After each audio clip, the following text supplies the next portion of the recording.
This is not to say that all individuals moving into or currently working in leadership positions were left to sink or swim on their own.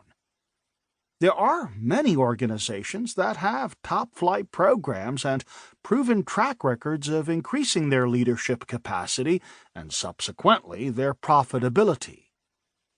They appreciate the win-win outcomes for the individual and the organization achieved by developing leadership at all levels of the organization. In 2013, the Hay Group identified the top 20 companies in this area. At the top of the list were Procter & Gamble, Microsoft, General Electric, Coca-Cola, and Unilever. They also reported that 73% of the top 20 offered broad-based talent development opportunities to every employee.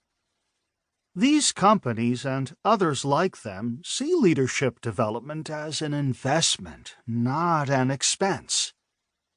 What one is likely to see throughout these organizations are employees who are willing and open to continuous learning, and who take an active role in their professional development. A developmental roadmap that clearly identifies the skills, competencies, and behaviors needed to succeed as a leader. A cadre of managers that takes leadership seriously, particularly when it comes to the coaching and teaching role. A talent development culture, meaning that there is both an underlying belief that people make the difference and an appropriate infrastructure for developing talent that supports this belief throughout the organization. Over the broader landscape, however, there are marked differences in how leaders are developed and somewhat less than certain view of a planned, methodical roadmap for success. Some individuals are fortunate to have at least key pieces of the leadership development process.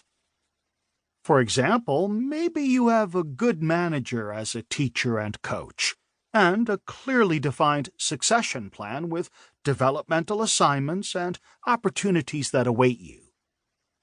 Perhaps you have taken several courses that your organization offers, like a class on communication and feedback skills, or a 3-day training workshop on the secrets to successful middle management.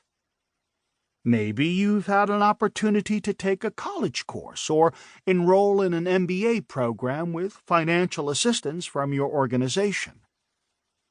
Perhaps you've had a 360 feedback assessment, or a chance to lead a highly visible cross-functional project. Or maybe you are one of the less fortunate who were bound and tossed into the deep end of the organizational pool to sink or swim on your own, left to figure things out, both the basic and subtleties of leadership for yourself. Who is responsible for your development as a leader? In today's constantly changing, resource-constrained world, leadership development can be a hit-or-miss process. We acknowledge those top-flight, investment-based professional development organizations.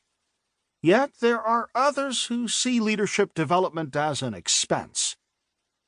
When dollars are scarce, professional development is often a target, and as the definition states, the aim of an attack. As a new or prospective leader, a current leader, or a technical professional looking to broaden your career, take notice. This wide range of approaches raises a very important question. Who is responsible for your development as a leader? That would be you. The question of who owns your professional development and developing your leadership chops is best answered by the person you see in the mirror. The purpose of this book is to give you, as a self-motivated professional, a developmental roadmap for how to move from a base of expertise to a position of strategic leadership.